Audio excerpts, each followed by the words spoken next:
Welcome everyone to another episode of Trojan Conquest Live, Trojan Conquest episode 19. Thank you all for being here. Sorry about the brief delay, but we will be with you guys with our normal show as always. This week, we're looking at a secondary class that's really special. Games that are impact the Pac-12 and the champion. We're also going to look at some guys coming back off of injury and how they're going to help out the team. All that and more next.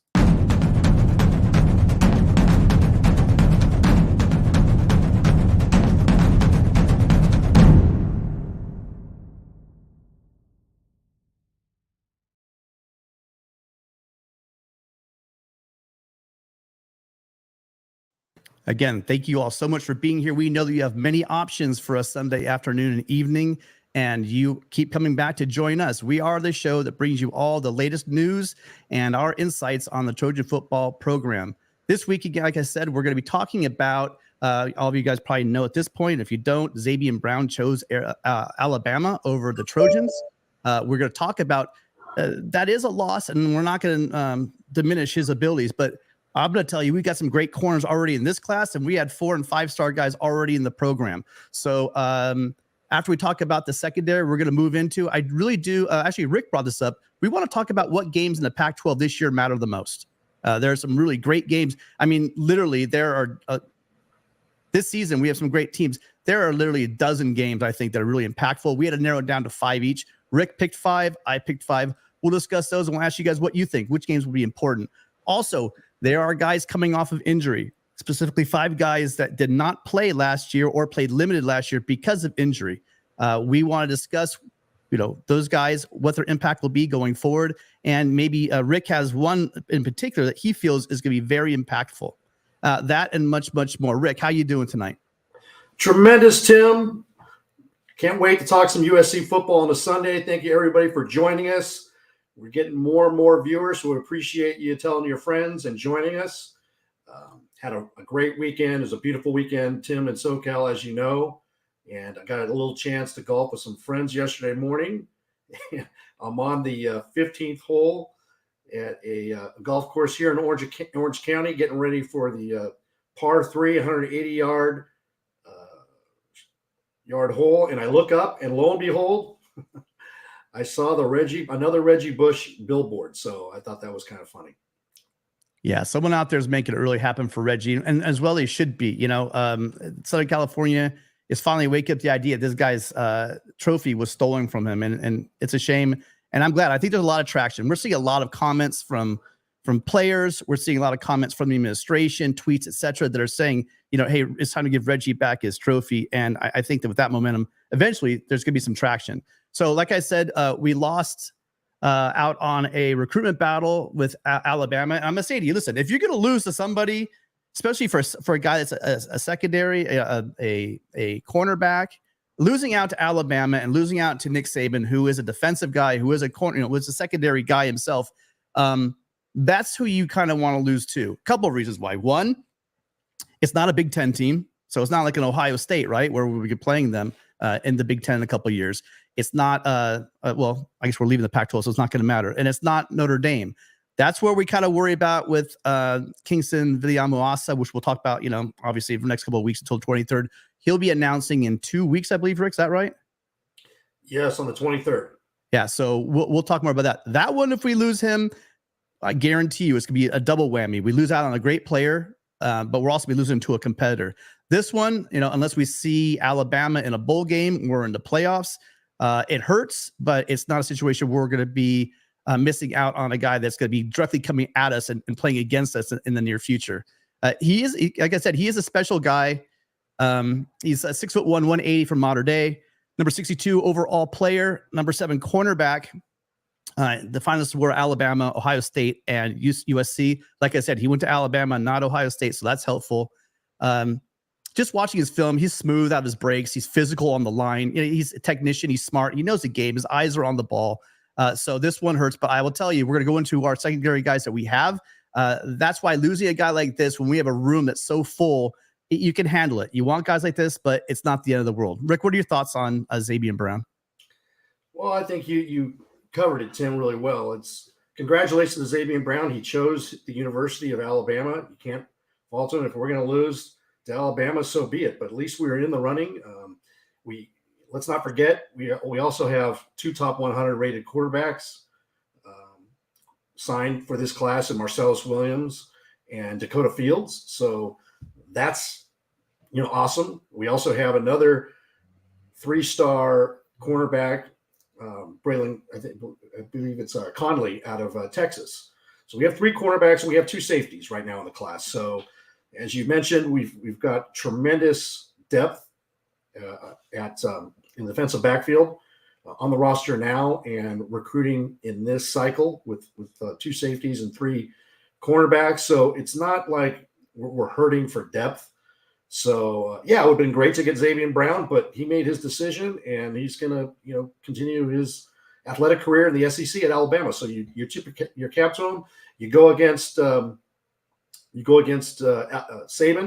and hey, we didn't win this one, but recruiting's fluid, and we move on. So the one area I think you'd mentioned, God, it'd be great to get KVA because we need help at linebacker, for the future, and he would be an outstanding addition to this squad.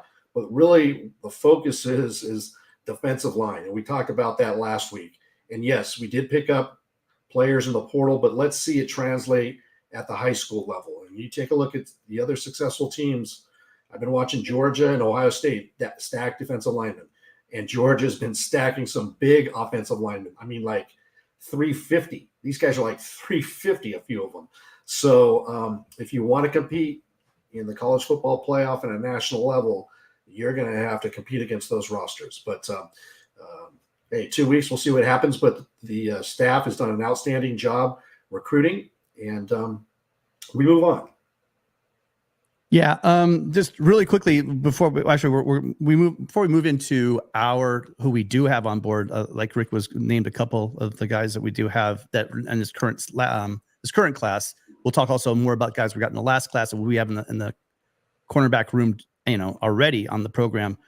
This question from Eric. Eric, thank you all. By the way, thank you so much. You've been a great supporter of the show. We really appreciate you being here, especially today. You told me, some things going on. Thank you so much for always being a guy that supports the show, and all of you guys out there. Again, we are so grateful you guys decide to share your Sundays with us. Our chances at KVA, I'm putting it. I think it's going to be 50-50 between. Let's see. So here's the thing. It's fluid, and I don't know his family, and I don't know his decision. What I do know is that every day that goes by, and he has a lot of time to think about it. And remember this also with Zabien Brown, the guys that we have committed. I mean, there's a couple of guys I think that are committed. They're solid as heck, and they're not going anywhere. But as Rick will tell you, it's not over until December. A commitment, we see it all the time where somebody commits to a program, things change, things are fluid, and they go. Right now, I'm throwing this, if you had to ask me, I think it's 50-50, I think, for USC and Notre Dame. You watch, there've been rumors now about Ohio State again, and they're all rumors. Unless you are a KVA, unless you're his parents, unless you're in this close circle, which, again, I will tell you, I'm not, who knows where he's going to go. But remember this also. Let's say no matter where these kids go with Zabien Brown, I think as Trojans, we do really well in Twitter space and out in social media. I really hope that people realize that, USC was where I decided to go to school, and Rick went to school, and many of you out there went to school. It's not for everybody. It's a beautiful university. There's great universities all over the place. These kids need to go with their heart. It sounds like KVA says he's praying on. He's to go with where his heart tells him to go. And I hope that when the news comes down in a couple of weeks, that everybody handles it like a Trojan and an adult, not like some of these other fan bases that start hating on an 18-year-old kid because he wants to go where his dreams bring him. Thoughts, Rick? Yeah, we'll see what happens with KVA, and from what I've read, he's a spiritual guy, so he does attend St. John Bosco. So Notre Dame is definitely a school I think that interests him, and I agree with you. I think it's going to be between USC and Notre Dame. I don't think Ohio State's in the running, and yeah, you just don't know. But it's great to see that a talent like him, USC's in the running at this late stage, and so. We'll just have to wait and see what happens in a couple of weeks. But, just like Zabien Brown today, these guys go through a process, and I'm sure they're relieved because they're making their future judgment And yeah, Serge brings up a good point. If you don't recruit, you can't lose recruiting battles. Get on Chip's big brain level. So yeah, we're in the mix, and I like the way where the program's going and where it's trending, and we move forward. Yeah. And so forward in the show, let's do that. Let's take a minute here just to talk about what we have going on here in this class. It is a special class, and it's heavily on defense. There's been a lot of rebuilding through the transfer portal on defense, but this class is very strong on the line. We're building on the line, and we're hoping for the linebacker, but we have a lot of rush ends coming in. And where we're really strong is, again, in the secondary. Specifically, let's talk about the cornerbacks, because that's what Zabien Brown is. He's a corner. We did pick up Marcellus Williams from Bosco. We also got Braylon Conley from Texas, and Dakota Fields. All these guys are blue chip guys. We could call them 3-4 star, all you want, 4 or 5 star. We don't really know until they start playing, but we do know these kids can play. I've been really impressed with all these guys. I've been watching, I go to all the the St. John Bosco games. So I've been watching Williams for years.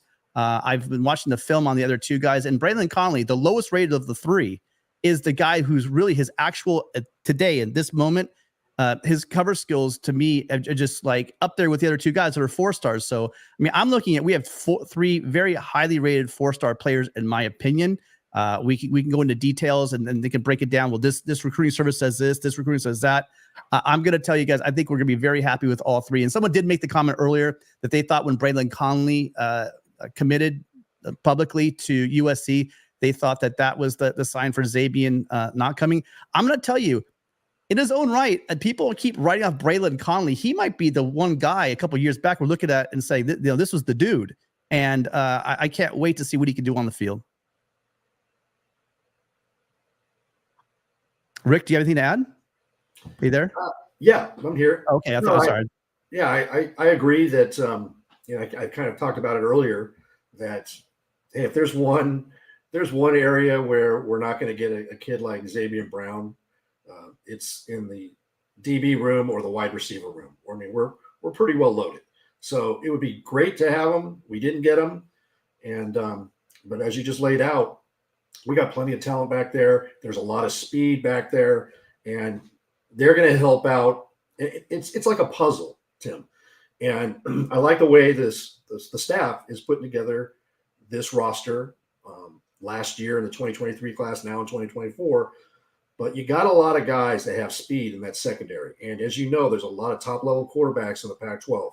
And these guys are going to help close those windows. We're going to see, I think, with the defensive line transfers that we have in Bear Alexander and Sullivan and Anthony Lucas and Jamal Muhammad, they're going to be getting after the quarterback. And when you have that speed in the secondary, they're going to have less time. Those quarterbacks are going to have pressure, and they're going to have less time to throw that ball in the tight windows against, and looking for their receivers. So it's like a puzzle. It's these pieces are going to work together. I think we're going to see, obviously, it's going to contribute to a better defensive effort this year. I think we're all believing that that's going to happen. But part of that is having a strong secondary with these elite, fast athletes that Dante is doing a great job at recruiting. Yeah, that's a good point, because it kind of works together. People don't realize when a guy's running wild in the secondaries, how long did that guy have to get open? And as you just said about the pass rush, adding guys in this class like Cameron Fountain and Elijah Newby that are going to be getting after the quarterback to go along with our transfers and our guys are already on the roster. It's going to be a better situation for our defense. Again, I can't imagine with the pieces they've added just this year alone, how much better our defense they get. And then going into 2024, adding the pieces that we're talking about is just going to get better. But going back a year, like I'm talking about, last year they added USC. So the cornerback room, again, I'm trying to focus on the cornerback room because I don't want anyone out there thinking, oh no, the sky's falling. Zabien Brown chose Alabama. Well, again, like I said, Alabama, Nick Saban, I hope he's happy there. It's a great school for him to go to. I'm sure he's probably been a fan, by the way, of Alabama for a long time. You have to realize USC is working against the fact that these kids grew up watching USC teams that didn't perform very well. defenses, obviously, and even up until last year, that aren't performing well.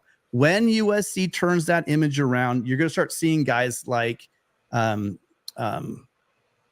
Brown coming by the dozen. We won't be questioning if KVA is going to be joining us. We'll know that Kynsgstonn's coming to SC. But again, we need to show these kids. We can't just assume because we're fans and we think the defense is fixed.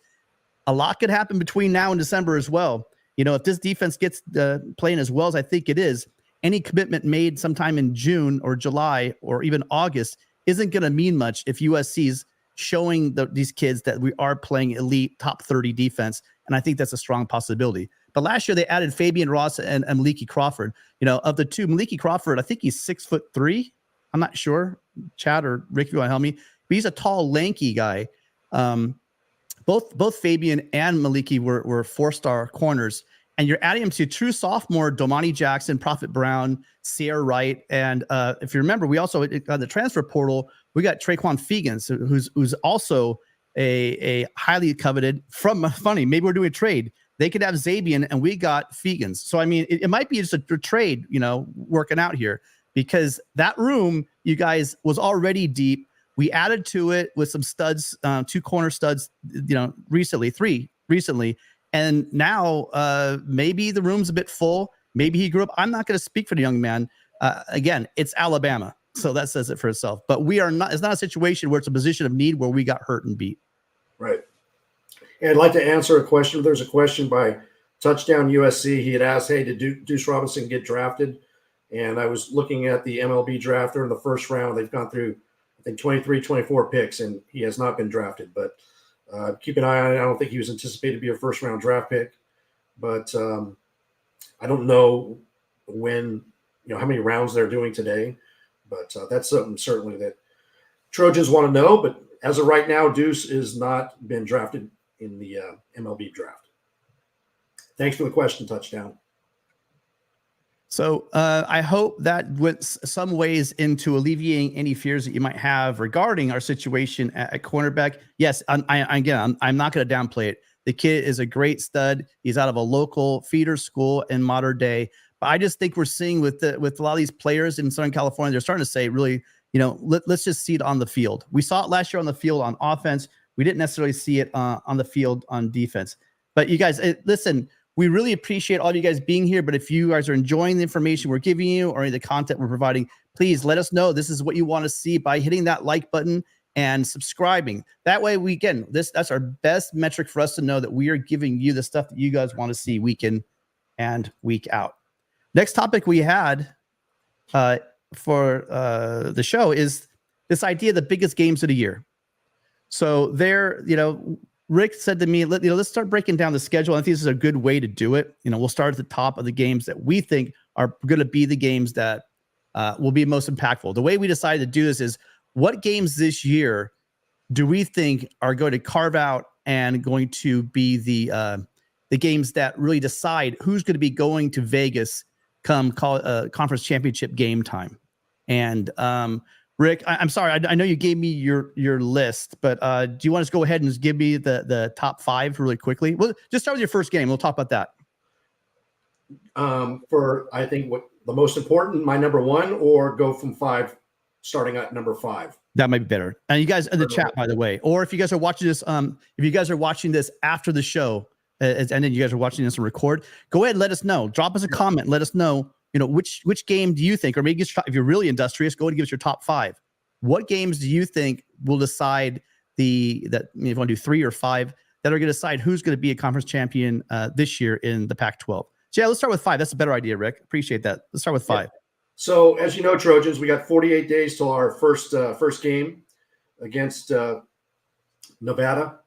Or actually, San Jose State's first. 48 days. Pac-12 Media Day is going to be in Las Vegas on the 26th. That's less than 2 weeks. So let's talk about the games. As you know, the Pac-12 did gain a little bit of respect last year due to a number of teams that are being very successful that finished in the top 25. So there's going to be more eyeballs on the conference this year for a number of reasons, that being one, and then it's USC and UCLA's last go-around in the Pac-12. But you take a look at it, there are some important games that are going to shape the Pac-12 championship. There's probably 5-6 teams that have a legitimate shot. My number 5 game in terms of importance, and these are just conference games, I am going with a game that's going to be on November 25th, and it is going to be at Autzen Stadium in Oregon. It's Oregon State at Oregon. I think this is going to be a critical game. Could decide who qualifies for the Pac-12 championship. As you know, the Beavers, they've got DJ is their transfer quarterback. They're going to have an outstanding season, I believe. Reser Stadium has been remodeled. Those fans are jacked. I believe they're in the top 25 ranked. You look at Oregon State's schedule, and this team could be a 10-2 and 11 or an 11-1 team at the end of the year. And this is going to be a critical game. I see them having their most difficult games the week before against Washington, and then closing out the season with Oregon, at Oregon. Tim? Yeah, I'm going to get a lot of pushback from fans. So there's really, to me, this is going to be primarily a 3 and possibly even a 4 team race, and that's how I rank my stuff. And number 5, I've got Utah visiting the Huskies of Washington. That game, obviously, I'm focusing on 2 teams when I did this. I really do believe that because of the way the schedule sets up, the home and aways. Mike Fort made a comment about USC getting Washington and Utah at home. That absolutely did factor into me choosing certain games as being really important. But this one right here, the Utes against the Dogs, obviously these 2 teams getting together. The key here is going to be in Washington. I think that's going to be a huge game. Then, as you guys said, the Utes are coming to. So number 4 game is going to be the Utes at the Coliseum. I think this is going to be, I believe, is it the game after Notre Dame that game taking place, right? Yes, the week after Notre Dame. So we're going to see how healthy USC is for that game. I know that here's a couple of things. Last year, USC against the Utes, when they were in Salt Lake, they were up 21-7, and then they're up 28-14. And then weird things started happening up there. I don't want to really go into it. And they ended up losing the game in a last-second 2-point conversion with some stuff that went down. We lost some guys on defense, but just a gutty performance by the Utes and a great win. Then they rematched again. USC was up 17-3 early on. Could have been maybe 21-3, but Caleb pulls up with a hamstring. The rest is history. They fight like heck, get to within, I think, 4 points in the fourth quarter, but they just can't do it with a guy on one leg. And by the way, also, a lot of people focus in on the fact that Caleb was hurt, but we have to realize that Voorhees didn't play in that game.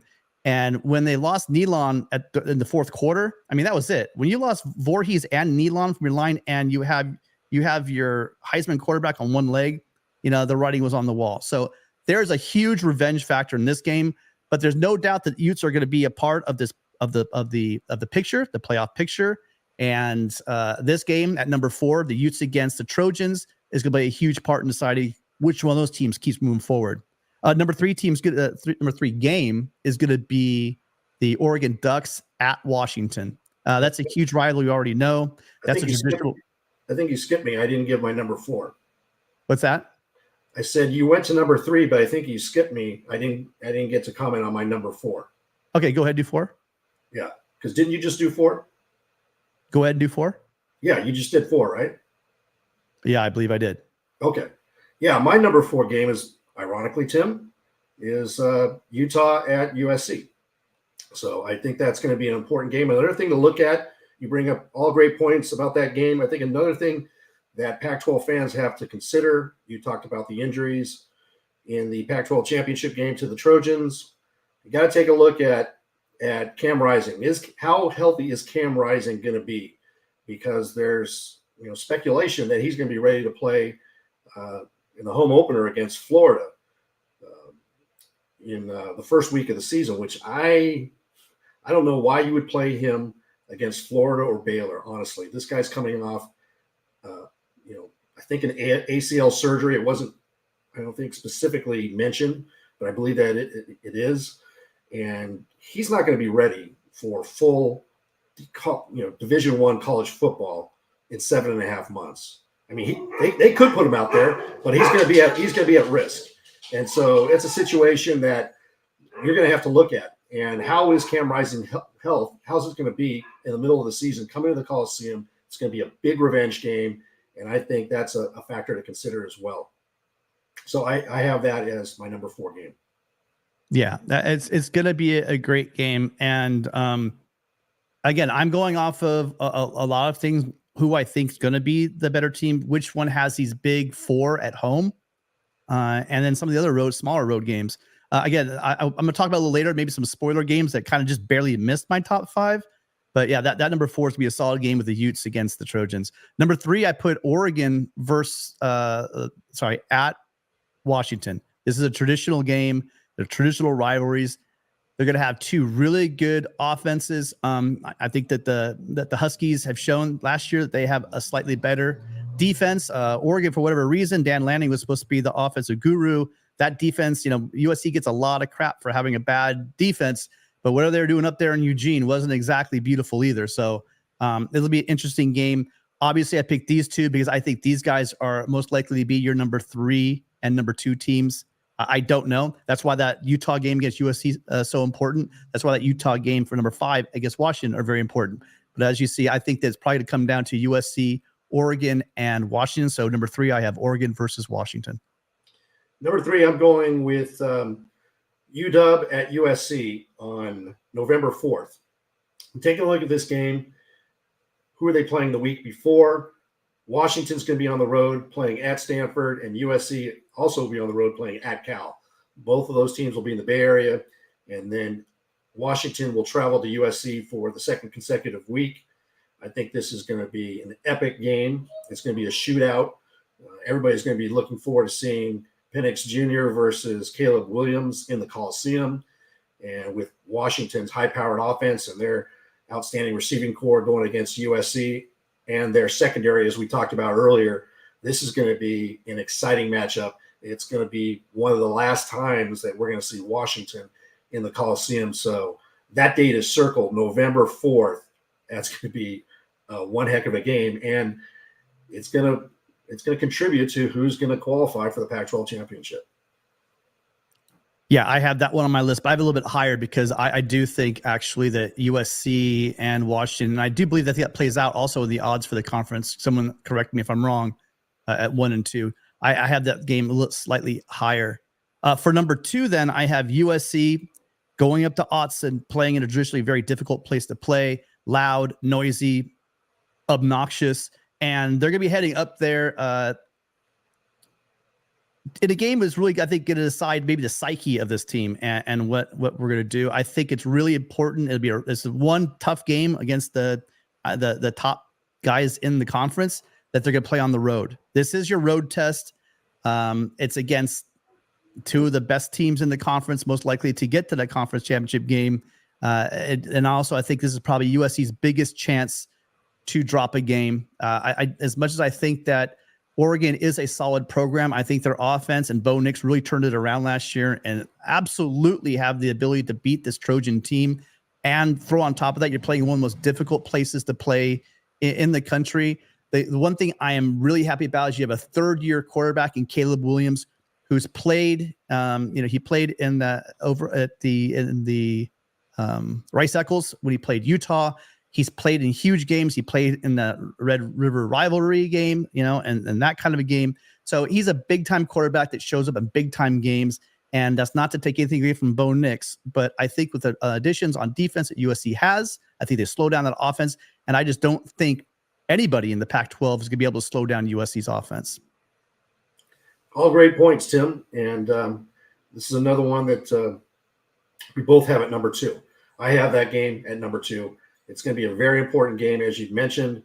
This is going to be the last time USC is going to play at Autzen for who knows how long. And there's a lot of bad blood between the fan bases, probably between the teams as well. They don't like us and we don't like them. So it's going to be a nasty, stingy game. I hope it's at night. And those fans are going to be high on IPA. They'll be drinking for 2 days straight for that game. And there's going to be a lot of vitriol, but this is what it's about. This is what the Pac-12 is going to be about. It's going to be a great place to go play the Oregon Ducks in their home. And taking a look at the week before, USC is going to have a challenging game at the Coliseum against Washington. And interestingly enough, the Oregon Ducks will be hosting Cal. They'll be at home. So they're going to be ready. We're going to be ready. And that's going to be a critical game that's going to shape up the Pac-12 championship. And let's move on to our number one games of the year, Tim. Well, who do you have for number one? Yeah, before we get there really quick, I'm going to hit this one really quick. It says USC plays Oregon, Washington, and Utah this year. Tougher conference schedule than last year. Well, we got to remember is these teams, it's the teams, the rosters turn over quickly and a lot. And it also, in the Pac-12, people don't really give fan bases and teams like Washington State and Oregon State because they're up there. They don't win a lot. But when they're good, they're good. And last year, that Beaver team gave USC, probably outside of Utah, gave USC the toughest, and I would even say even tougher than Tulane debacle at the end of the fourth quarter. The Utes went toe-to-toe with the Trojans. The other team that went toe-to-toe with the Trojans were the Beavers. And so to say that this schedule is easier than last year, I mean, let's just year play out. But there were some teams on there that we probably won't be giving too much credit to that deserve a lot more credit than they get. And this year, USC, I'm actually glad we're not playing the Beavs this year because I really do believe their defense is a solid defense and their offense with DJ, it's going to see. He's going to be in the system. We do know that there were some issues with the offensive line and maybe in some of the receivers when he was at Clemson last year. For a reason, it didn't click. But I do think that this year it's going to be a whole different ball game up there in Eugene. So just because I don't have the Civil War on here, that will be an important game. I'll talk about that later when I talk about spoilers. But we will see. We will see if this is a tougher schedule than last year because, again, we had to play Utah in Salt Lake City. And if you had to name a team and a place, I'd put that at number one that I would not want to go visit. I don't want to go to Eugene to play Oregon, but I would much rather go to Eugene to play Oregon than go into Rice-Eccles and especially last year with that team that they had, go in there and play the Utes. That's just my sole opinion. Any thoughts on that, Rick? No, I think you said it well. And then B. Hunter, really quick. Coach Prime says Colorado will be in the mix. Any reaction? I'm assuming this is complete tongue-in-cheek and you're just joking around. So well played, but yeah. Coach Prime will be in the mix for 2 or 3 wins. Coach Prime will be in the mix before kickoff on their first game. And then from there, kind of the season's going to start changing really quickly, in my opinion. Okay, then for our number one, for the number one teams, I'm going to say, well, you want to go first or you want me to go first? Go ahead. Well, so I picked your number 3 game. And the reason why I'm saying it's going to be it's late in the year. It's that Washington at USC. I think these are your 2 best teams in the Pac-12 this year. Obviously, we haven't seen a single down. Who knows who the best team is? But on paper and what everyone's been saying, this looks like the 2 juggernauts.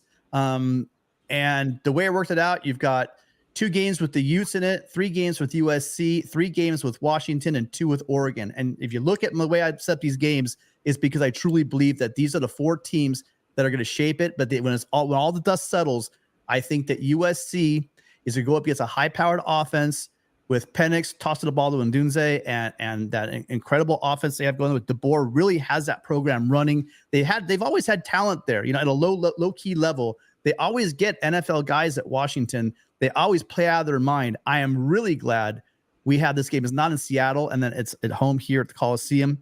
I think it's one huge advantage to USC. But it's also be really late when we go through this huge gauntlet of games.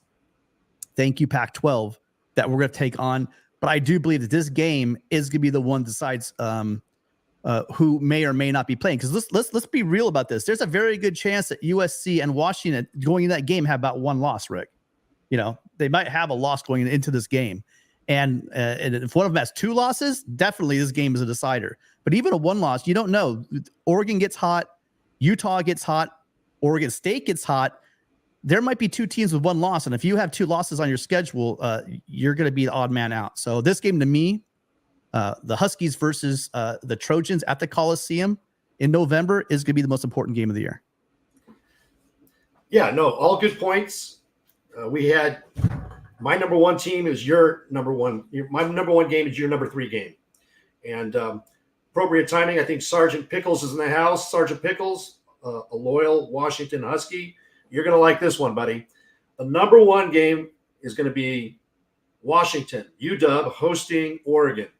And this is on October 14th. And these teams hate each other. They hate each other, as you know.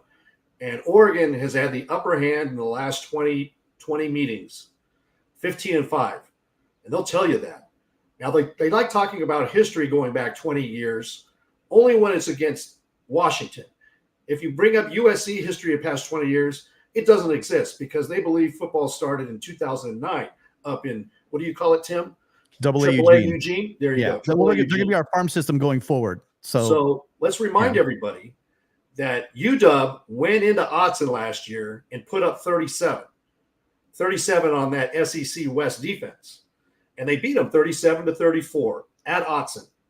So this year, they get to host them. And both of these teams are going to have a bye week. So it's fair. No complaining.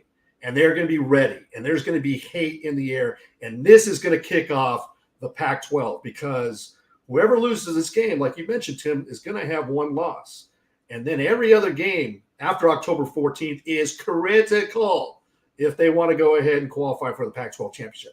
Because of the hatred, because Oregon is like the little brother to, actually the little redheaded stepbrother to the Big Bag Dogs up in Washington. Bow down, Oregon. They are going to put it on Oregon. And this is going to be a great game to watch. It's the same weekend as USC Notre Dame. But we're really going to this is going to shape up the Pac-12. And the fact that Washington's good again and they get to host Oregon up in Seattle on Montlake, it's going to be epic. And so that's why I have it as the number one game. Yeah, I think really, depending on how this season shapes out, any one of these games that you name and any of the games I have here in my top five could be the most important game. And again, don't sleep on some of the games. So let's go into a couple spoilers here. So when I do this, by the way, I'm going to throw up a little graphic for you guys. So Rick found this. This is a great thing to look at if you want to look at the schedule. It's a helmet schedule that he found online. 1 second. Yeah, while Tim's doing that, throw down your top games, top five Pac-12 games in the upcoming year. Do you agree with this? Do you disagree? Throw it in the comments. If you're live here in the chat, obviously, share those ideas with us. What your big games are. Yeah, I was going to tell them that now. So now you guys have it in front of you guys. Take a look at these schedules. What do you think as far as the most important games of the year? Rick went through some, I went through some. We're about to go through a couple of them more. There are some insane games. We didn't have time to really go into the out of conference games. On Thursday, guys, Thursday night at 6:00, I have some great news for you guys. So actually, we'll break that right now. So on Thursday night at 6:00, we're going to start a new show here on the Voice of College Football USC with three of the biggest, I think, social media people out there right now for the Trojans. Definitely the hottest. The first one is USCJ. USCJ has his own channel here on YouTube. Huge following, great energy. This guy is about as tapped in as anybody in the industry when it comes to recruits, the players, their families. Absolutely amazing source. He decided to join this crazy idea that I had. We also have G Greens. He has his own YouTube channel as well, doing very well. His analysis on everything. I finally broke him down and found out he's an ex-offensive lineman, and we know the smartest guys in the sport usually play offensive line. So he's going to be with us. And the third person is going to be Rusty, Fight On Rusty, from Arrogant Nation. He's been on our show before, and he's going to be joining us. And so the idea is that we're going to do Thursday night. All of us are going to get together, kind of like a little round table, and we're going to discuss some topics and talk about USC football. And then on top of that, every week we're going to flip-flop. So the first week, this Thursday, it's going to be on here at the Voice of College Football USC. The next one is going to be over on USCJ's channel. So you guys, if you want to make sure you don't miss out, make sure you get over to USCJ's channel and go sub him up, because then you'll know when we're going live on that channel for the show. So it looks like this point's going to alternate back and forth. I'm trying to get G Greens to get on his show, so maybe we'll rotate every 3 weeks. But for now, the first one's going to be Thursday night, you guys, 6 p.m. I'll tweet it out, but 6 p.m., the four of us are going to get together and we're going to talk about all the topics and what we think is going to happen going into fall camp, and media day is coming up very, very soon. Don't blink. The season's about to start. So with all that, we just had another, speak of a special guest, we have another one just joined us. We got Matt Zemek joining us, you guys. Let me pop out of this really quick. Matt, how are you doing? Doing well, Tim. Doing well, Rick. So I'm not sure if you caught any of what we've done as far as the show, but Rick and I just went over some shows. It seems very heavily laden with Washington, USC, Oregon, and Utah as far as our top 5 games that we think are going to shape the season and who's going to be the champion of the Pac-12. Did you want to throw a game into the hat for us that you might think we might have missed? I think you hit all the big games, but I think there are some layers to add to this conversation. One is that we have to remember USC is playing 9 straight weeks 4 through 12, without a week off. So that's going to be something to monitor, and USC is going to have to find enough fuel in the tank. That's why winning games easily in the first month and a half of the season before the October 14 visit to South Bend is going to be so important, so that guys are fresh. They can rotate, no one's overextended. It's going to be really important to make quick work of Arizona State, Colorado, Arizona, those teams in the first half of the schedule. So that's one thing to remind everyone about. And the other part, and this is more particular to the games that you guys selected. And again, you hit on all the big ones. You didn't leave a single one out. And that is that, the top 4 teams in the Pac-12, or the projected top 4 teams, USC, Washington, Oregon, Utah, they're basically playing round robin. Everyone's playing each other. And so the big picture perspective is teams that go 2-1 in the 3-game set involving those 4 teams. Those are the teams that are going to have the inside track, and the teams that lose twice, they're going to be sitting home watching the Pac-12 championship game in Las Vegas. So really, if you go 2-1 in that 3-way, 4-team but 3-game rotation, then you have the inside track to Las Vegas. And for that reason, I think the games earlier on the schedule in October, so Oregon-Washington is really the first game in this 4-team rotation. That's on October 14th while USC plays Notre Dame in South Bend. That's the first one. And then USC-Utah on October 21st is the second one. And those games, I think, take on added importance precisely because of how I've set this up. And that is that you want to go 2-1 at least in that 3-game rotation. If you lose the first one, you have to then win each of the next 2. And so USC does not want to be in a situation where it loses to Utah and has to sweep that Washington-Oregon double, with running on fumes potentially because of all the consecutive weeks of games. I think that Washington and USC are the 2 best teams in the Pac-12. I think that's the most likely Pac-12 championship game matchup. And so from that standpoint, you could naturally, logically say that the Washington game is the biggest one on USC's Pac-12 schedule, casting aside the Notre Dame game, which is, a national game out of conference. But because the Utah game is earlier, to me, that is the more important game, because if you win the Utah game, then you just have to split that Washington-Oregon double stack. And then you can get to Vegas just with a split. So in many ways, the Utah game is the pivot point. You also have the added reality that, boy, if you're Lincoln Riley, you don't want to go 0-3 against Kyle Whittingham before you head on to the Big Ten the year after.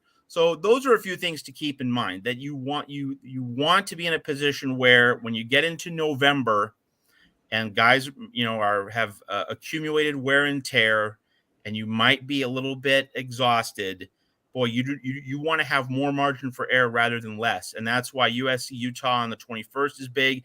And for Oregon and Washington, boy, the loser of that game is really up a creek. Loser of that game has to thread the needle for the whole back end of the season. It's worth keeping in mind. I mean, I know Oregon didn't make the Pac-12 title game. The Ducks frankly should have. They led Oregon State by a hefty margin. and Oregon State didn't have a quarterback, and yet the Beavers, I know Connor Johnson just keeps loving this memory each time we bring it up, but Oregon State was able to score 4 touchdowns without completing a forward pass. It was very improbable. I mean, Oregon had the inside track, and it had the inside track because it won an October game against Washington State. You know, when the season's a little bit more volatile, you don't know exactly just how good everyone is in early to mid-October. You're really still figuring things out in terms of the conference pecking order. Oregon surviving that game in Pullman really set up the Ducks to be in line for the Pac-12 title game. Again, they choked against Oregon State. There's no kind or gentle way to say it, but they were in good position, at the time. And it's because they won that mid-October game. So that's just my larger point of emphasis. Those mid-October games are going to set up November. You want to have more margin for error heading into November. Well, I like the way you did that, because those of you guys are familiar with how the regionals work for college baseball. Realize they do pool play, right? And what you just said to me just sounds like I am, again, fans out there. I know we have fans from other programs. I'm not diminishing it. I'm saying let's play this out on paper. On paper, it looks like it's a 4-team race at the top of the table, okay? And if they all, like you said, Matt, you pointed out they all play each other. So realistically, dropping that early game, as Matt said, is going to put you behind the 8 ball, and you really need to sweep the next 2. Looking at USC's schedule, the way it shapes up, believe me, it just gets tougher and tougher. It seems like as you go down the line, and accumulating at the very end with that lovely trip up to Autzen before we play our rival USC at home, UCLA. At home, and that's going to be the kicker, and that's a game I want to look at. I'm looking at, now we did all our top games.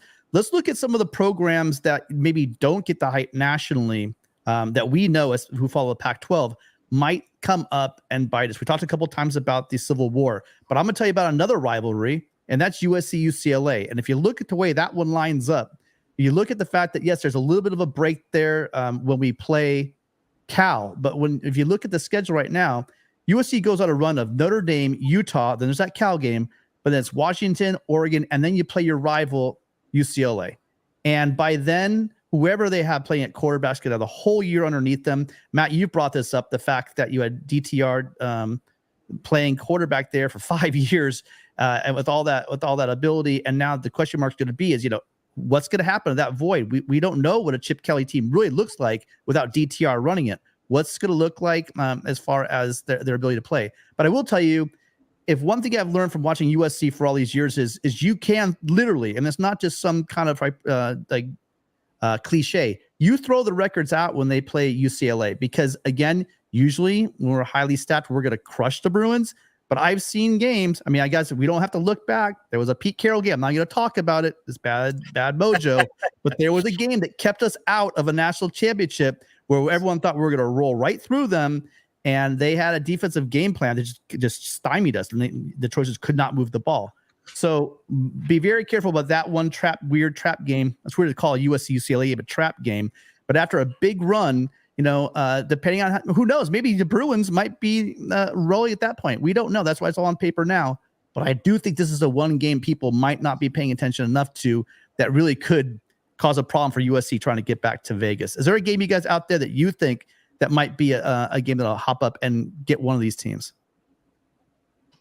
I think one early season game to look at is Utah's early season Friday game in Corvallis, in front of a full Research Stadium.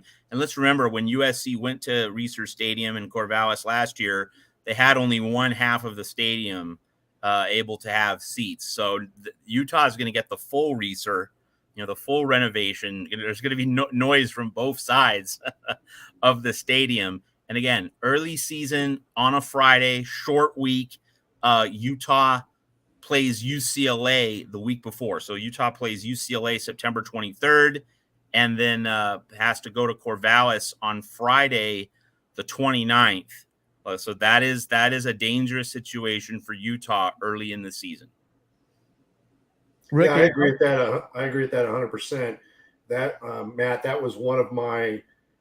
There's a lot of great games, and that was one of the 5 other games in the Pac-12 that didn't make the list, but was I had to pare down the list. That was one of them, and you outlined the the pregame for that game very well. And Regent Stadium's going to be going off on a Friday night. They're going to pack that joint, and Utah is going to have to bring it. And we know they're not a very strong road team. Another game that I think is going to be significant is on the 28th of October. Oregon goes to Utah, and Utah's a totally different team at home, as we all know. So Oregon is going to have a challenging game at Utah before they, later the month or later in November play against USC. And they've already got that critical game against Washington up in Seattle. So that is going to be one to look at as well, is can Oregon go into Utah and beat the Utes? Yeah. And once again, thank you, G Greens, for being in the chat. Looking forward to working with you on Thursday. That's again, you guys, if you guys just got to the show next week at 6 o'clock Pacific, 9 o'clock Eastern, Thursday, I'm going to have the honor of hosting our first roundtable here at USC Voice of College Football with G Greens and Rusty and USCJ. If you guys have a chance to come see us, 6 o'clock Thursday, I promise you guys will enjoy it. Okay, so that really leaves us to just want to jump in here. Jump in here on the G Greens comment. Now, Washington generally doesn't play well in the state of Arizona. That is true, G Greens, but the specific whammy, the specific problem has been Tempe more than Tucson. Washington has not won in Tempe since 2001. And let's remember, Washington lost in Tempe, Arizona State last year. That kept the Huskies out of the Pac-12 championship game. So just to be clear, I mean, like Arizona could be a step on the rake moment for sure, but Tempe is the real voodoo, pixie dust, devil magic. Well, literally devil magic with Arizona State, the Sun Devils. That's been the especially tough part for Washington to crack over the past 22 years. Yeah, he's calling on that mojo. And listen, that would go, Wildcats, we would appreciate any help you can give us, because I do think that the dogs are for real. And then right here, a big plus for us is that we get the last week off of the Pac-12 play going into the Pac-12 championship while everyone else plays on November 25th. So yes, you evil fill in the blank people over there at the Pac-12 headquarters. They gave us this schedule. They're figuring this gauntlet's going to knock us out. Well, I would love for this to go back and bite them, and you give Lincoln Riley and you give Grinch that extra week. You get our players after they get beat up for for how many was it? 7, 8, 1, 2, 3, 4, 5, 6, 7, 8, 9 straight weeks. They do get that week to rest up and get ready for that game. So that's going to be epic. If these guys can do it, I believe in these Trojans. They get through that gauntlet and get to that game. That's going to be absolutely huge for them. Great point, Eric. So you guys, we only had one more topic left after that to discuss, was the fact that USC is, a lot of people don't realize that USC was missing a lot from that defense last year. Okay, USC's defense gets a lot of hits for the fact that, that they played poorly, they weren't tackling. A lot of people tend to forget that the guys that were even out there were playing hurt. Guys like Shane Lee with his arm or wrist or hand, or I don't know what it was, but he had that big old club on his hand, kind of a little bit harder to wrap up and tackle when you have no fingers to use. And then the other factor is the Gentry injury during the Utah game, that the first one in Salt Lake. He had that high ankle sprain and he just never really came back. Matter of fact, he didn't get right. They did a procedure in the spring to get that ready for this year. Both those guys will be 100 and ready to play at the beginning of the season. But those guys aren't the only guys that missed a portion of or parts of the season with injury. Last year, for one, I know these guys right here to the right of me on your screen, your eyes are going to light up. Domani Jackson from Mater Dei High School was unable to play last year. 6'1", 190. Guy could be the fastest guy on the team in the 100. I don't know. Maybe Branch should give him a run for that. There's some speedsters on there. But this cornerback is legit. He's a game changer. He was a 5-star. This is your 5-star. I think he was like top 5 in the country, top 10 in the country when he was a recruit.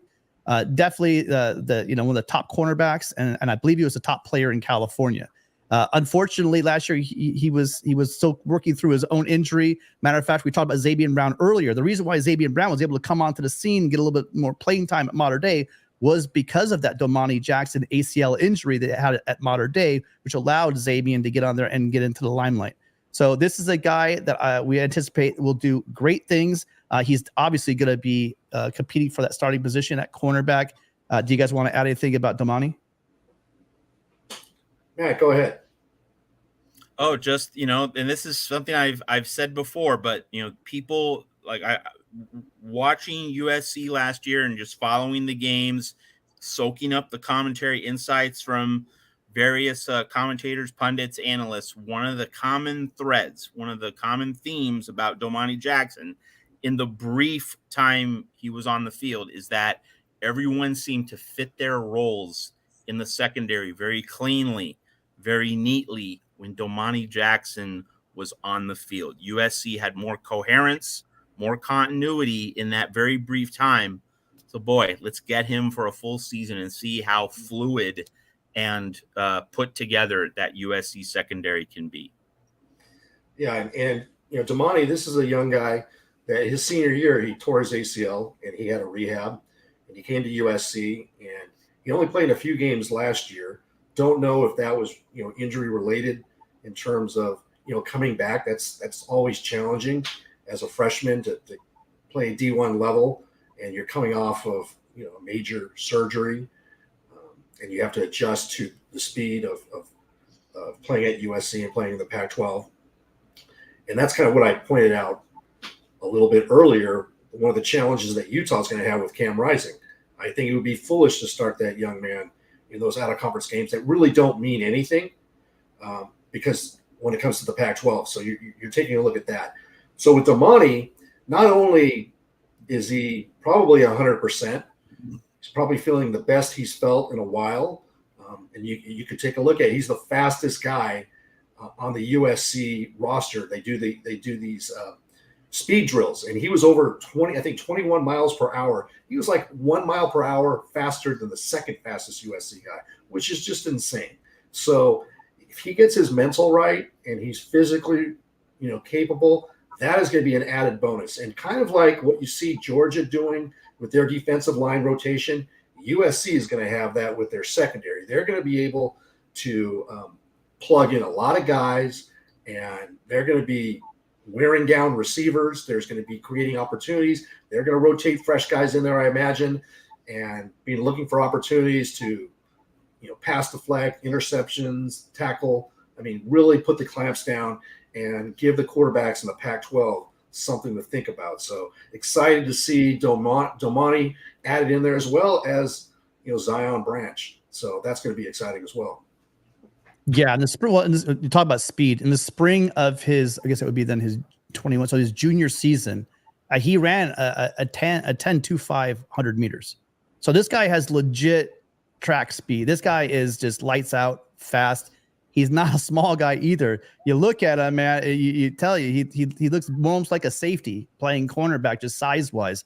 And so I really think that he is going to be an absolute instant impact player among those Trojans, without a doubt.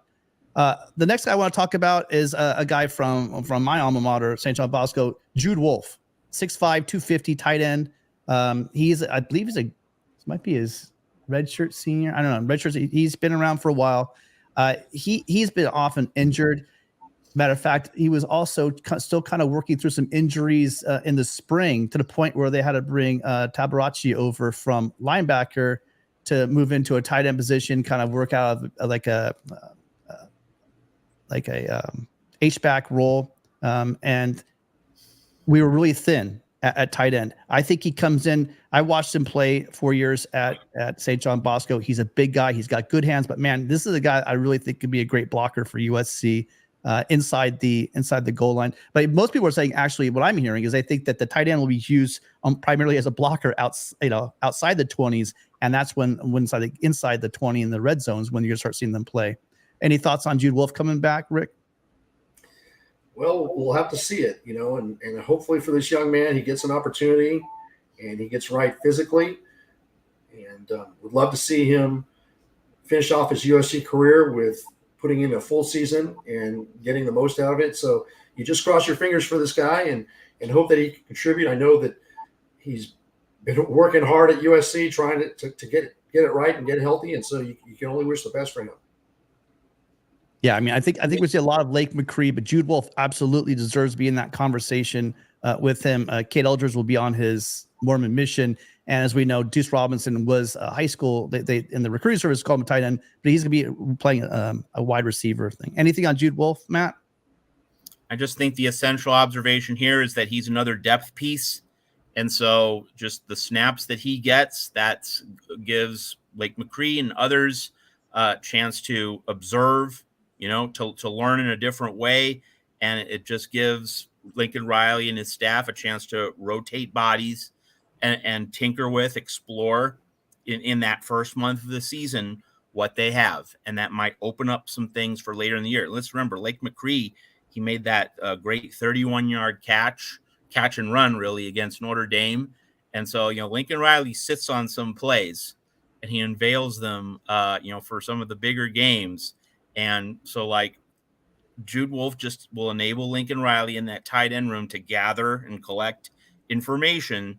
And then, at some point late in the season, he's going to spring out of the jack in the box and maybe be part of a surprise. So it's just like one more piece that Lincoln Riley can use. Like, he's not going to have a high-end, high-leverage, high-volume type of role, but it's just one more piece in the puzzle that Lincoln Riley gets to explore. And every piece, as we see, like, Lincoln Riley will go through his whole roster of players and he'll find touches for guys who are willing to sacrifice, willing to do the grunt work. If you can block, if you can, be a team player, if you can do the grunt work, you will get a few touches in games. You're going to be rewarded. So Jude Wolf just kind of fits that larger picture at USC.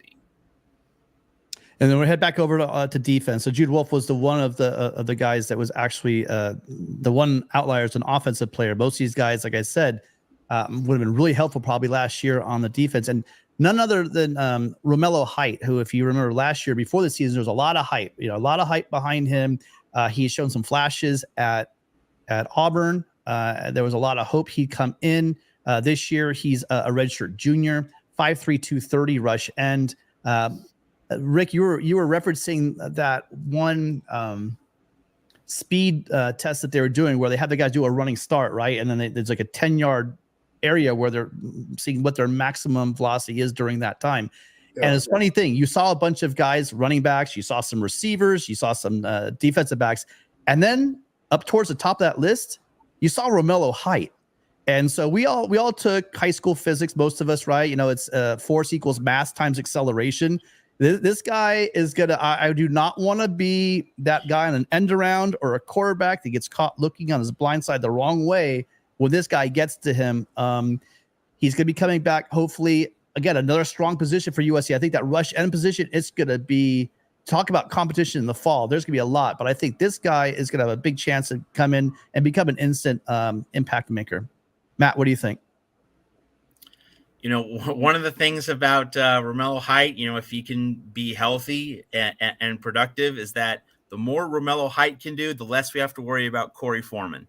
I think that's a particular and noteworthy insight to make, because we all want to see Corey Foreman succeed, but if Romello Height is significantly productive, that minimizes that pressure point on needing to have Corey Foreman play well.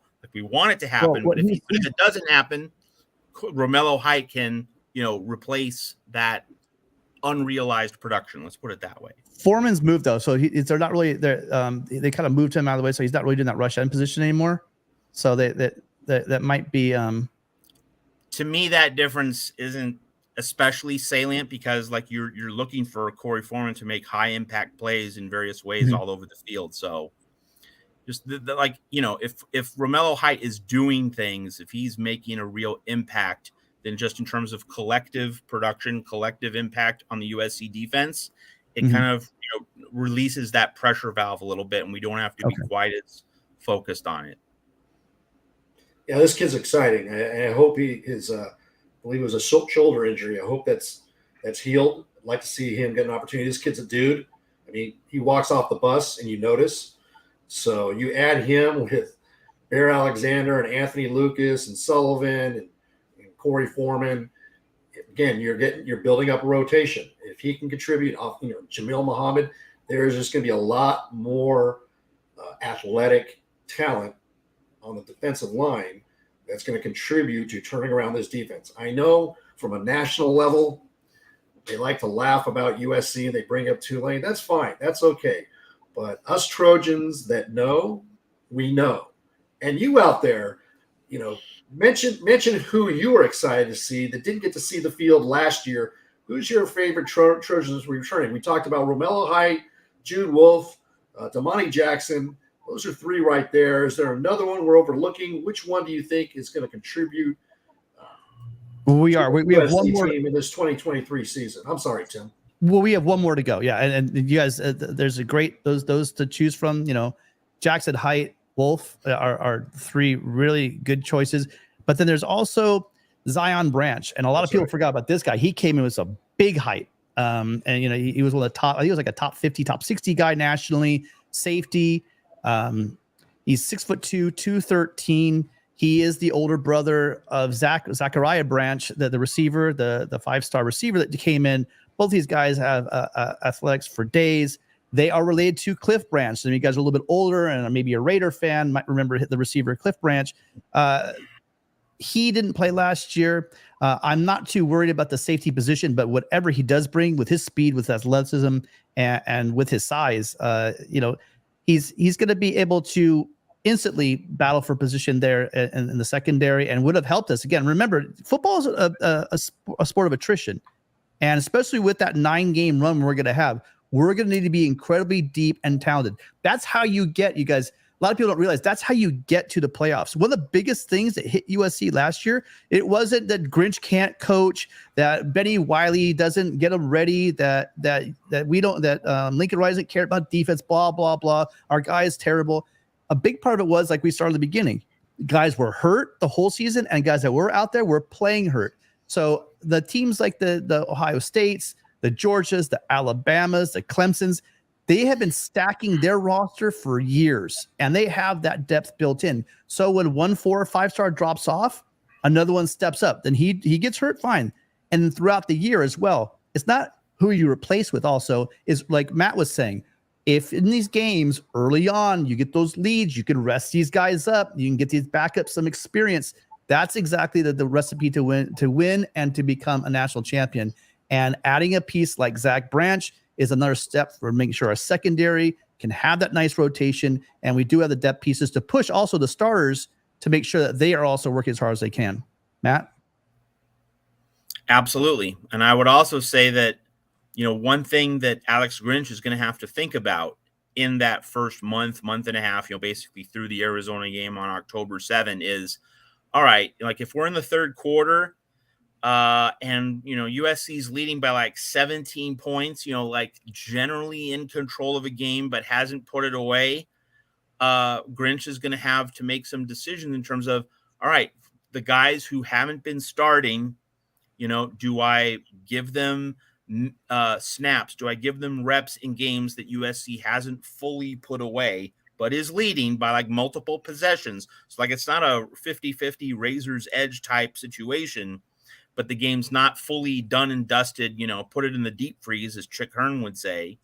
If games are kind of in that in-between area in third quarters in September and on into early October, how does Grinch rotate bodies? How does Grinch allot playing time to various guys on the roster? That's going to be a very interesting thing to monitor, if we get those kinds of situations. Obviously, we would love USC to be up 28-31 so that Grinch doesn't have to deal with those questions. But, if USC leads by like 14-17, does Grinch try to steal a couple of possessions with second stringers, just knowing that this is going to be a grind and he has to keep guys both physically and mentally fresh through that 9-game block, weeks 4 through 12. It's going to be very fascinating to watch. Yeah, you outlined it perfectly, Matt, and that's going to be both on the offensive and defensive side of the ball. And that's the difference between last year and this year. It's summertime, right? Last year, it's like you had a 10-year-old pair of flip-flops. And you know those flip flops are bound to have a flat tire, and that's what happened with USC's. We just didn't have the depth.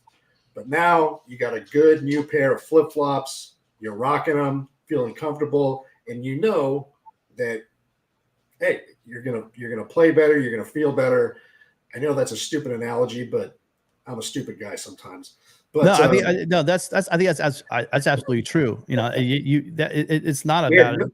We had no depth, man. It was just like we were on fumes and we just died. But now you've got a lot of depth, and you outlined it perfectly, Matt. That's going to be the key. I want to see what Lincoln Riley does from a rotational issue, and let's get out and let's get a lead. And can the defense sustain that? Can we get the second stringers rotation? Because depth is going to be key to win the Pac-12, to win the Pac-12 championship game, and get to the college football playoff. Because we all know that's what USC's goal and expectation. That's what Caleb Williams' goal is he wants to get in that college football playoff and have a chance to get in the national championship game. So guess what? That's my expectation, and that's what needs to happen this year. Sergeant Pickles, as always, you know, for the Pac-12 show, for our channel, for a lot of Mark Rogers channels, you're always a great supporter. We appreciate your super chat. I apologize. I'm gonna DM you and thank you for this. I'm sure you say gotta go all, but good to stop by. Go Dogs. I will definitely have to thank you personally. I'm sorry it took me a while. This came about maybe 15 minutes ago. So thank you, Pickles, for your generous donation. And then right here, a good comment about Eric Gentry says he gained 23 pounds since January. Wonder how many of those pounds he will retain after summer camp. Go, Eric, go. Well, then once they do the acclimation period and they go there 2 days, the guys are going to lose weight throughout the year. That you kind of lose weight as well because you're running a lot. But I do think that he, in a lot of ways, can be good weight. I think he keeps a lot of it on. That's the one thing people have been critical about the Angry Giraffe. Is the fact that, maybe he doesn't have that size. He's definitely going to need that size moving in as he gets ready to go to the NFL. So he's going to have to put on that weight and keep it on, I believe, in order to probably chase his dreams. You guys, any thoughts on any of that? That's another great point. Touchdown USC is that we didn't have Gentry for half the year. So that's another added depth piece at the linebacker position, and all the tremendous athleticism that Gentry has in terms of clogging up passing lanes, tipping balls, is something we sorely missed. And, now that the linebacker room, we've got the depth, he's not going to have to play so many critical reps. And we're going to be able to, with the addition of Mason Cobb, maybe Tackett Curtis, see how he comes along.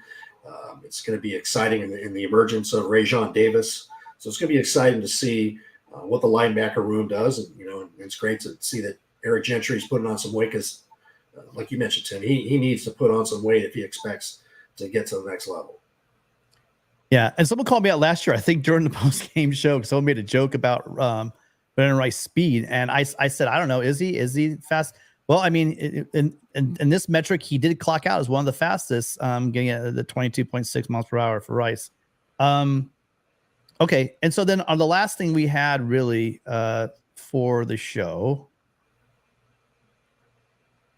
was a tweet I sent out. I said, "Wake up, Trojans." I kind of got tired of hearing a lot about other players where two guys that were absolute dogs last year and have been in their careers for USC just kind of getting looked over and passed over when they're out there playing and balling out. Basically two great Trojans are underappreciated. Taj Washington. And by the way, if you guys aren't watching as Chef Taj, you guys are completely missing out, but that's a whole different story. He had 6 touchdowns last year, 50 catches. Those 50 receptions were for second on the team. I believe it was, second. And then Max Williams, the brother of Marcellus Williams, who's coming to USC in 2024. He gets a lot of heat for his size, and you can't get bigger, but you see the way he hits. I cannot for the life of me remember the game. It's like the second time I brought it up, I forget the game. But it was a goal line situation. He puts his hat on the ball, boop, ball comes out, textbook football, turnover for the Trojans. He led the Trojans in tackling with 79 tackles, 2 interceptions, 2 forced fumbles, all of this coming off of an ACL injury the year before. I expect with another year of health, another year of getting bigger and stronger, that he's going to have a huge impact. Again, he's going to be in the mix for the Trojans. You guys out there in the chat? That was a Stanford game. Stanford game. Yep. So those of you guys out in the chat, if you guys go ahead, let me know, who do you think are the two most underappreciated, underrated Trojans on this current year, on the 2023 year? Who are they? Go ahead and drop in the chat. If you guys are watching this afterwards, go ahead and leave a comment for us, because we really appreciate it. Rick and I, if you notice, we respond to all the comments you guys might have. And one last time, I want to ask you guys, if you guys are enjoying the content, if you're enjoying what we're giving you, the information, please, the biggest thank you can give us is to give us that thumbs up and a subscription. We're trying to get to 4,000 by the end of the summer. We're trying to get to 5,000 by the beginning of the year. You telling us with a thumbs up or a subscription tells us that we are giving the content you want, and it's greatly appreciated. And once again, even if you don't leave a subscription on you, thank you all for being here. We appreciate you all being here. Matt, you want to go first? Who do you feel is an underappreciated Trojan? I think Taj Washington's a great call, and it's not so much that people are ignorant or people diminish him. It's just that you had Jordan Addison coming through the program last year, and now you have Dorian Singer coming through the program this year, and you also have Mario Williams. Like, they soak up the attention. Like, you just don't hear about Taj Washington first and foremost when you think about USC receivers. But I totally agree with you. And Taj Washington made so many clutch plays last year. And let's keep in mind that Addison was out for a little bit with injuries, and both Taj Washington and Kyle Ford, obviously Ford no longer in the program, but like Washington and Ford, they held the fort. They held things together when Addison and also Mario Williams were injured. So I think Taj Washington is an excellent call. Even when Aston came back, those guys like Brendan, he wasn't really complete. You could tell he wasn't 100% healthy. It was guys also like Brendan Rice who helped out and had big games too. But that's what my point was. We're hearing about everybody except him. When I'm listening, I'm not hearing his name said a lot. That's what kind of triggered me in order to make this tweet. And I would also add Austin Jones, because Marshawn Lloyd's getting the attention this year. Travis Dye got the attention last year. Marshawn Lloyd gets the attention. And of course, USC fans want to see Reggie Brown bust out and have a huge year, which, would be really great. And you can see the speed, you can see the natural raw potential that Reggie Brown has. But meanwhile, Austin Jones, after the Travis Dye injury, he just got to work, pounded the ball, especially against UCLA, helped USC bring home that win over the Bruins. So Austin Jones really is in the backfield, what Taj Washington is at wide receiver. It's not like people are ignoring him, but it's just you have the sexier, flashier names in his position group, but he did the job when he was called upon last year.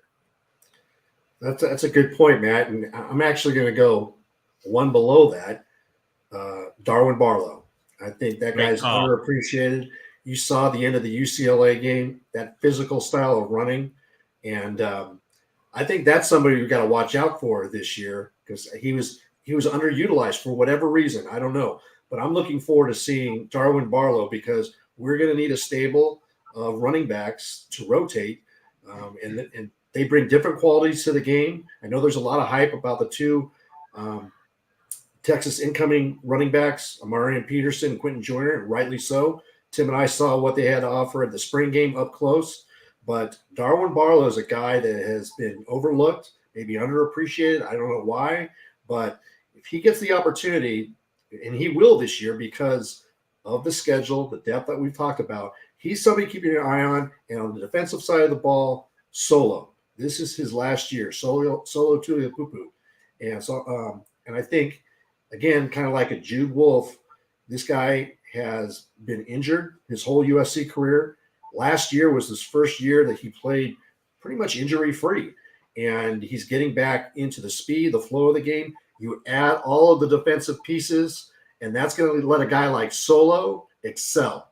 So look for Solo. I'm looking for him because he's kind of, underappreciated because he hasn't really had time on the field. I think him and Darwin Barlow are two guys to keep an eye on this year. Yeah, those are some. I like your choices, by the way, too, with Taj and Max Williams. These are two that I think that you have to take a look at, too. And maybe out there, in the chat, or if you're in the comment section, you're watching this later, let us know who you think your, say, underappreciated, most underrated Trojans are going to be this year. Here's another one, a really good one. I mean, it's right there. Michael Jackson III, Mike Jack. I mean, he turned a couple like skinny screen. Like he took an inside screen and took it to the house last year. He had some really nice flashes. He had another one on the other side of the ball, which is like a goal line situation. Kind of same thing. It's like flipped it out to him in the flat, and boom, he just turned the jets on, made a guy miss, and it was in the end zone. So Michael Jackson, that's right there. But I like yours, Rick, too. Like you have some guys that are unproven that they're very underappreciated because we haven't seen them. But yeah, you're right. I mean, Darwin Barlow, I'm shocked and I'm pleased, but shocked that he hung around because that guy could be playing at a lot of schools, and he's not getting reps. You guys, Trojans, you got to give mad respect to this kid. He's fighting like a Trojan. He could have transferred and the portal would have picked him up and he could be on a number. He could probably play at any of the Pac-12 schools. I mean, I'd go out on a limb and say that. Absolutely. And he'd be getting a lot of reps. But the dude's here, he's fighting, and I mean, to me, that's fight on spirit. I respect everybody that leaves. Don't get me wrong. You gotta do what your calling is, and this is your life. This you want to get that shot at the NFL. But this kid is out there banging, and you definitely have to respect that. I do respect that a lot. We had another super chat that me being horrible. Larry Pilgrim, Pac-12 Pilgrim, thank you so much for the $2 super chat. Again, another guy, a Ute, great fan that just elevates that online presence of a lot of, he kind of like balances out some of the other Utes I run into on the internet, but this guy does a lot to bring up that program. An absolutely great college football fan, very knowledgeable. Thank you so much for the $2 super chat. Thank you, Larry. Appreciate you, man. Thank you, Larry. Speaking of time to go. I said that. Okay, so you guys, it's getting a little bit late. We appreciate. We have 120 people on right now. You guys, we've been 100 strong the entire show. Really grateful. Again, you guys are all here sharing your time. A really lively chat. Just a couple of things. If you guys are watching this on review and you guys have a moment, if you want to go ahead and leave us a comment, who do you think of the guys we named that are coming back off injury is going to have the most impactful season for the Trojans this year? Also, which games do you think in the Pac-12 are going to be the ones that are going to decide who is going to be the ultimate champion in the Pac-12 conference championship race? And then also at the very end here, who do you think is the most underappreciated, the almost underrated Trojan we currently have on the team? It's been a great time. Again, the time flies by so fast. There's no way it's been an hour and a half. I love being with you guys every single week. I got the two best guys with me working. Rick, thank you so much for always co-hosting every week. Matt, you always take time out for our show. I really appreciate you. Do you guys have any other words you want to talk about? You know what? Let's hit these really quick. I'm sorry. We do tell people that we're going to try to get through the comments. So I'm going to try to grab some of these starred comments. Really quickly, though, you guys, what do you guys, just really quick on this one, thought on if we can get Breland? Just really quick. I think it's not likely. I got less than 25%. Agreed. Yeah. All right. And then whatever happened to running back Tate, I think we're 50-50 with him, guys. Don't have a strong Taylor Tatum. Taylor Tatum, to Taylor Tatum? Yeah. Yeah. it's talking about Tatum. Well, Tim said the longer this plays out, the better the chances for USC. I'm not the only one. I don't want to take credit for that. I've heard that a bunch of places, and I completely agree with it. Yes. You said it on this show, so we're going to promote what you say on this show, for better or for worse. Yeah, no doubt. Okay, and then I just want to hit this quickly. Gixer, do you think USC can make the playoff yet not win the Pac-12 title? Oklahoma 2003, right? You win all your regular season games, you lose your conference championship game, you still get in. That would be the path. Now, I'm not saying this is likely, all right, but that would be the path. 12-0 and then lose in Vegas. That's how USC could get to the playoff. I mean, after all, that's how. Hey, a more recent example, TCU. Alabama. That's how TCU made the playoff last year. Yeah, but that is a good example, because I was going to say that if you're an SEC team or if you're a Big Ten team, yeah, but you know what, the rest of the country does not look at the Pac-12, but you just gave us a Big 12 example, so that works.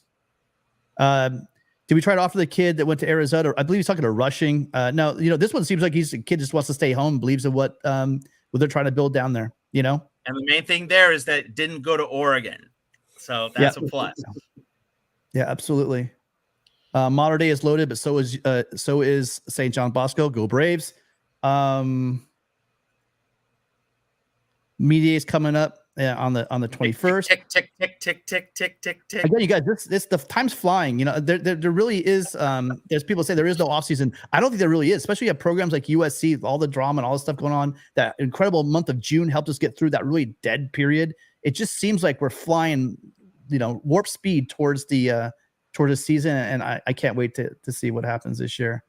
Then a couple more just comments. Civil War should be a top 3 conference game to determine where the pieces fall. If the quarterback play is as good as I think it's going to be, right, then I think that you could throw out all those games I just said. I think that the Beavers could be right in the middle. If they have the defense to do it, they definitely have the offensive line to do it.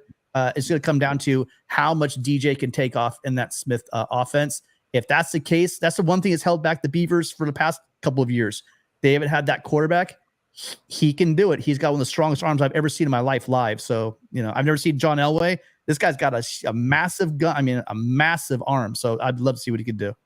Yeah, I mean, Mike Ford, I had him at number 5. That as my number 5 game. And you look at it, boy, Oregon's got to go play at Utah. They got to play against the Beavers. They got to host USC. They got to go play at Washington. It's going to be challenging for Oregon this year. And they're going to have to show that their defense is improved, because Oregon State, what do? Run the ball on them 19 times in a row?